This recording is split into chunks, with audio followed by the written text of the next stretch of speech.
بسم اللہ الرحمن الرحیم۔ بی بی خدیجۃ الکبریٰ کی رحلت ہو گئی۔ رسول اللہ اور آل رسول کا لوگ مکہ میں مذاق اڑاتے تھے۔ ویسے ہی مکے کے کافروں نے یہ چاہا کہ جو محمد صلی اللہ علیہ وسلم کی بیٹی ہے ہم ان کو اپنی شادی میں بلائیں۔ محمد صلی اللہ علیہ وسلم کی بیٹی کے پاس تو ویسے ہی پھٹے پرانے کپڑے ہوتے ہیں، وہی پہن کر آئیں گی اور ہم اپنے آپ کو دنیاوی مال سے آراستہ کر کے کہیں گے کہ یہ دیکھو نبی کی بیٹی، اس کا بابا گلی گلی نبوت کا دعویٰ کرتا ہے، ان کی بیٹی کے پاس پہننے کے لیے اچھے کپڑے بھی نہیں، اور پھر مل کر ان کا مذاق اڑائیں گے۔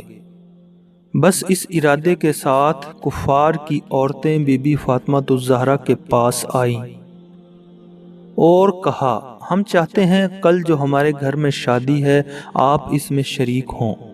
بی بی فاطمہ الزہرا نے کہا میں کوئی کام اپنے بابا سے پوچھے بغیر نہیں کرتی، میں اپنے بابا سے اجازت لوں گی، اگر انہوں نے اجازت دی تو میں شادی میں ضرور شریک ہو جاؤں گی۔ بس اللہ کے رسول گھر آئے، جناب سیدہ نے دست ادب کو جوڑ کر عرض کیا،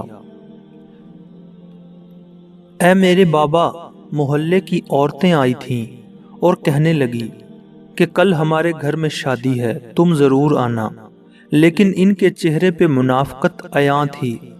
آپ محمد صلی اللہ علیہ وسلم نے کہا فاطمہ تم ضرور جانا، اگر نہ گئی تو یہ لوگ کہیں گے ہم تو محبت کا ہاتھ بڑھاتے ہیں، یہ خود ہی ہم سے نفرت کرتے ہیں۔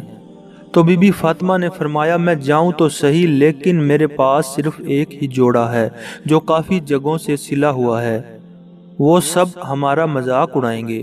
بس اتنا کہنا تھا، جبرائیل علیہ السلام جنت سے جنتی جوڑا لے کر حاضر ہوئے اور عرض کرنے لگے، رسول اللہ، اللہ کا حکم ہے کہ آپ اپنی بیٹی کو یہ جوڑا عنایت کریں اور کہیں کہ اللہ اپنے نیک بندوں کو رسوا نہیں کرتا۔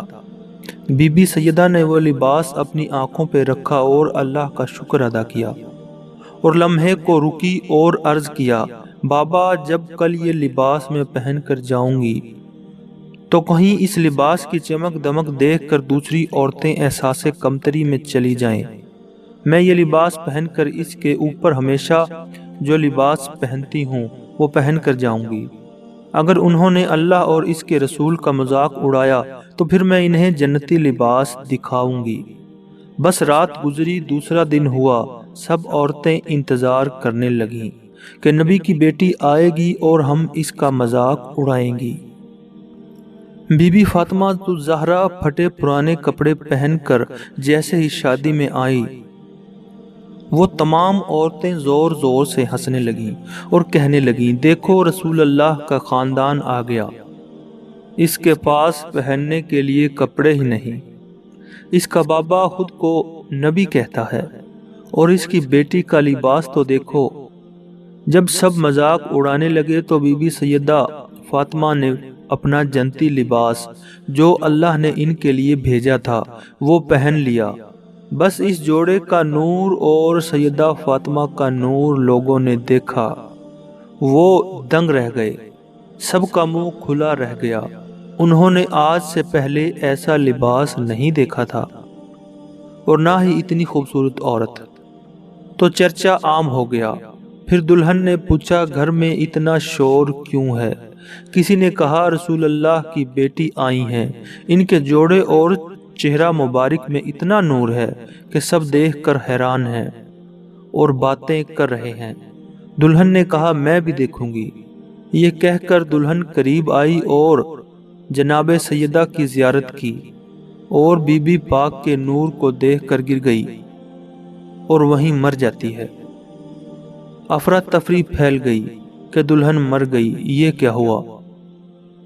منافقین بات کرنے لگے کہ محمد صلی اللہ علیہ وسلم کی بیٹی کی وجہ سے ہماری دلہن مر گئی، یہ بات پھیل گئی۔ بی بی فاطمہ الزہرا نے دیکھا کہ یہ اللہ اور اس کے محبوب کی توہین کر رہے ہیں۔ جناب سیدہ نے کہا گھبراؤ نہیں، اللہ اس عورت کو نئی زندگی دے گا۔ سب نے کہا مرا ہوا کبھی زندہ ہوا ہے جو یہ زندہ ہوگی؟ بی بی فاطمہ نے کہا اگر اللہ چاہے گا تو یہ ضرور زندہ ہوگی، میں اپنے اللہ سے دعا کرتی ہوں، تم دیکھنا یہ عورت زندہ ہو جائے گی۔ سب نے کہا ٹھیک ہے، اگر سچ میں یہ زندہ ہو گئی تو ہم تیرے بابا کو اللہ کا نبی مانیں گے اور تسلیم کریں گے، آپ کا دین سچا ہے۔ بس بی بی سیدہ اس کے قریب آئیں اور دعا کے لیے ہاتھ بلند کیا اور کہا تجھے واسطہ ہے میرے بابا محمد صلی اللہ علیہ وسلم کا، تجھے واسطہ ہے محمد صلی اللہ علیہ وسلم کی عزت کا، اس عورت کو زندہ کر دے، اس کی زندگی بخش دے۔ بس یہ کہنا تھا، وہ آنکھیں کھولنے لگی اور اٹھ کے بی بی فاطمہ الزہرا کے قدموں میں گر کے کلمہ طیبہ پڑھنے لگی۔ یہ معجزہ دیکھ کر سب بی بی فاطمہ الزہرا کے قدم چومنے لگے اور سب کے سب مسلمان ہو گئے۔